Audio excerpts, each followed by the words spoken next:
با سلام خدمت شما خوبان، مصطفی فرازی هستم با خوانش و توضیح حکایت ششم از باب اول گلستان سعدی در خدمت شما عزیزان خواهم بود.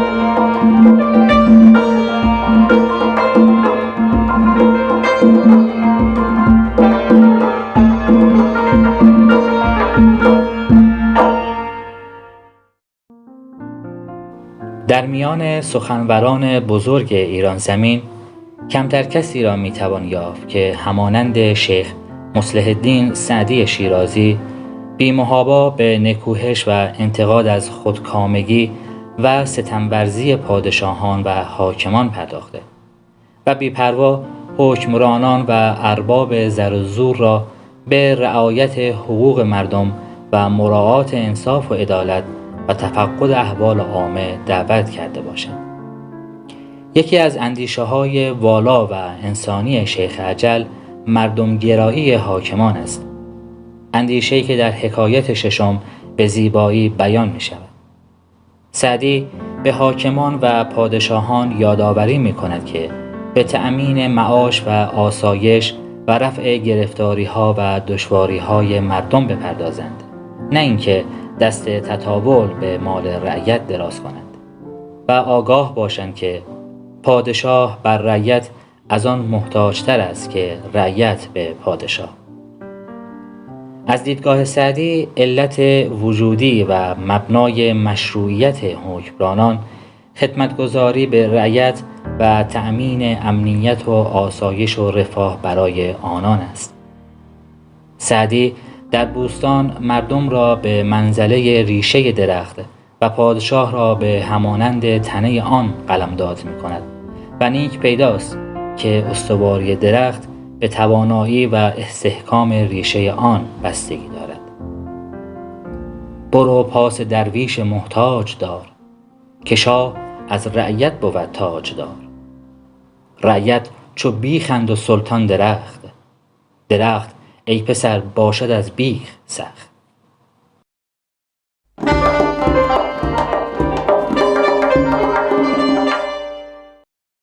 یکی را از ملوک عجم حکایت کنند که دست تطاول به مال رعیت دراز کرده بود و جور و اذیت آغاز کرده تا به جایی که خلق از مکاید فعلش به جهان برفتند و از کربت جورش راه غربت گرفتند.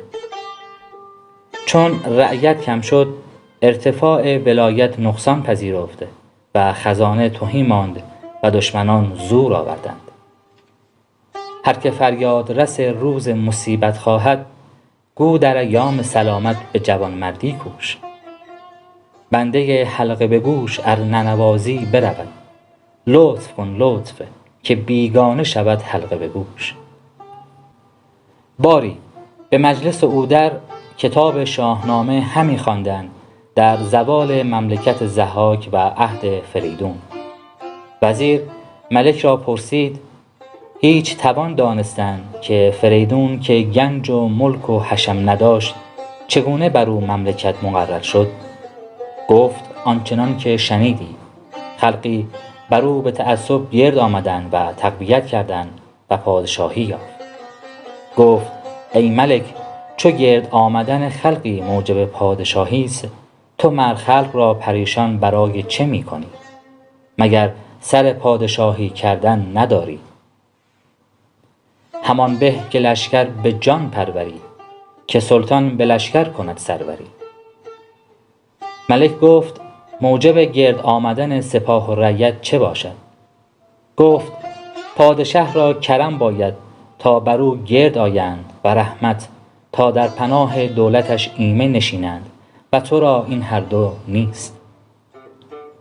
نکند جور پیش سلطانی که نیاید ز گرگ چوپانی. پادشاهی که طرح ظلم افکند پای دیوار ملک خویش بکند. ملک را پند وزیر ناصح موافق طبع مخالف نیامد. روی از این سخن در هم کشید و به زندانش فرستاد. بسی بر نیامد که بنی عم سلطان به منازعت خواستند و ملک پدر خواستند.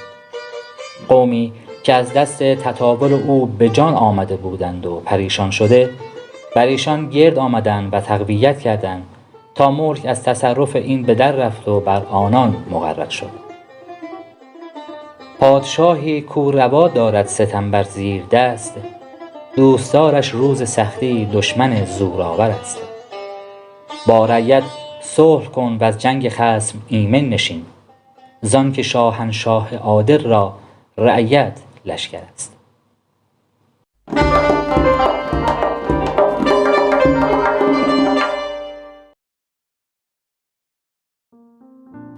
یکی را از ملوک عجم حکایت کنند که دست تطاول به مال رعیت دراز کرده بود و جور و اذیت آغاز کرده. یکی را به معنای یکی از را در واقع اینجا معنای از داره.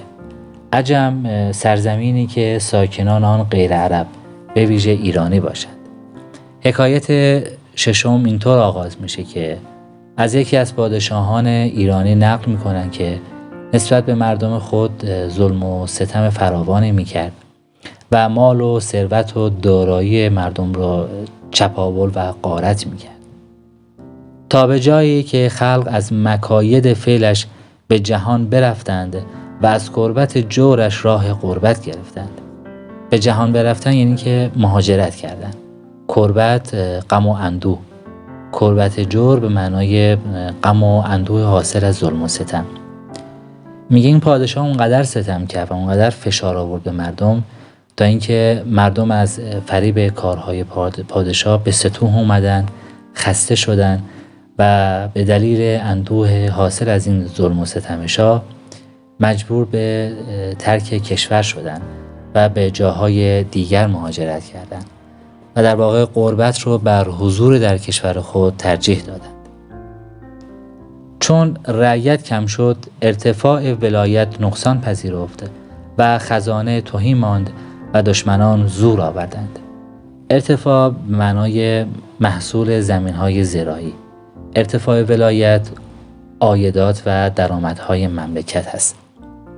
میگه در واقع همین موضوع، یعنی مهاجرت مردم، موجب شد که از جمعیت بسیار کاسته بشه و محصولات کشاورزی کم بشه و در واقع به دنبال اون عایدات و مالیات‌های دولتی هم اندک بشه و خزانه مملکت خالی بمونه.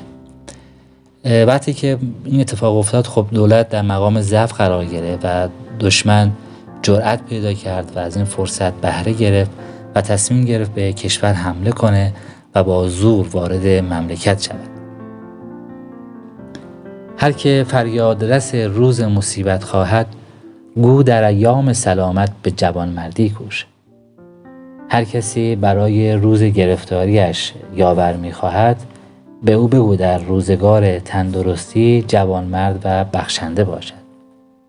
بنده حلقه به گوش ار ننوازی برود، لطف کن لطف که بیگانه شود حلقه به گوش. حلقه به گوش کنایه از فرمان بردار و مطیع بودن است. میگه که اگر بنده حلقه به گوش تو هم مورد نوازش و محبت تو قرار نگیره، خب از پیش تو قطعا فرار میکنه و به جای دیگر میره. پس تا میتوانی لطف کن که با لطف فرد بیگانه هم از تو فرمان برداری خواهد کرد. باری به مجلس اودر کتاب شاهنامه همی خواندند در زوال مملکت ضحاک و عهد فریدون. باری به معنای خلاصه، به مجلس اودر در مجلس او. خلاصه این که در انجمن او و یا در همون مجلس پادشاه از کتاب شاهنامه درباره نابودی کشور ضحاک و روزگار فریدون بیت‌هایی رو می‌خواندند. وزیر ملک را پرسید: هیچ توان دانستن که فریدون که گنج و ملک و حشم نداشت چگونه بر او مملکت مقرر شد؟ وزیر از پادشاه سوال میکنه که آیا میدانی فریدون که هیچ گنج و هیچ کشوری و در واقع هیچ خدمتکاری نداشت چگونه کشوری را به دست آورد؟ گفت آنچنان که شنیدی. خلقی بر او به تعصب گرد آمدند و تقویت کردند و پادشاهی یافته. شاه جواب داد همانطور که از شاهنامه شنیدی. گروهی از مردم پیرامون او با جانبداری جمع شدند و از او پشتیبانی کردند و در واقع پادشاهی رو به دست آورد.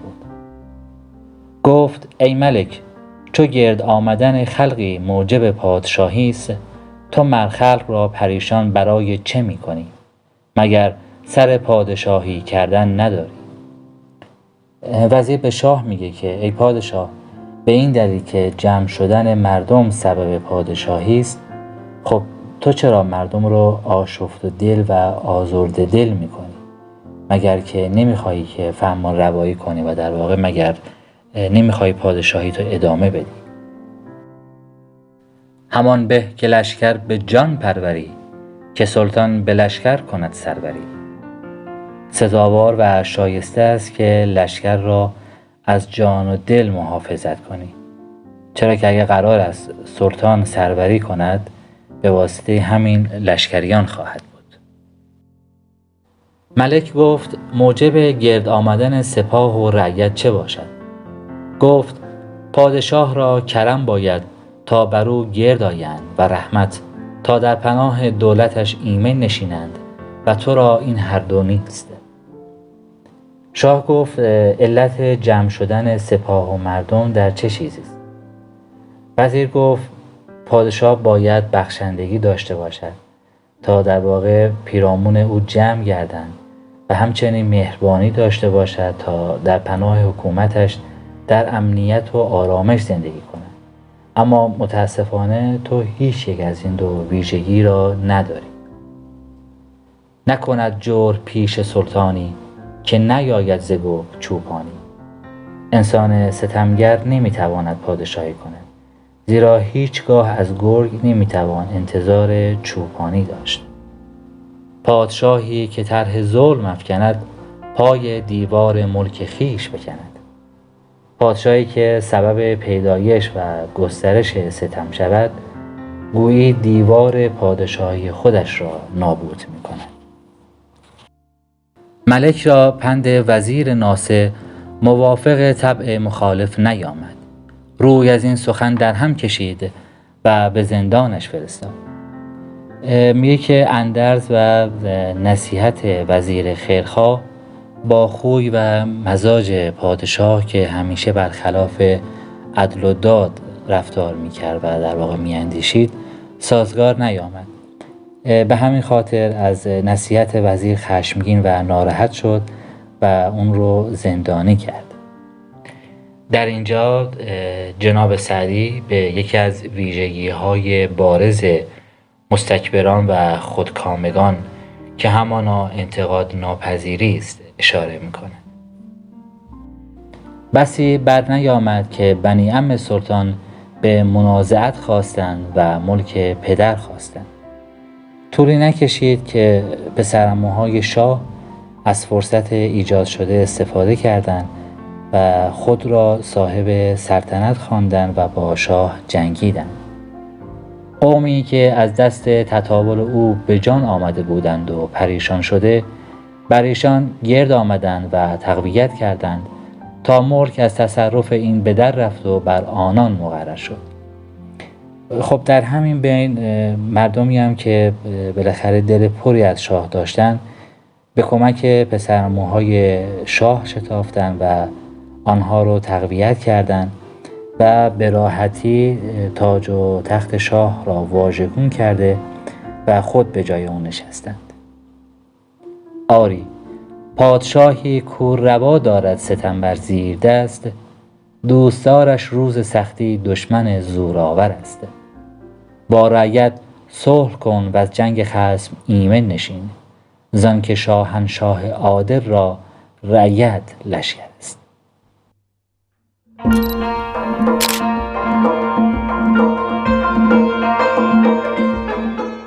از اینکه با ما همراه بودید و به گوش جان شنیدید از شما بسیار ممنونیم. تا حکایت بعدی، بدرود.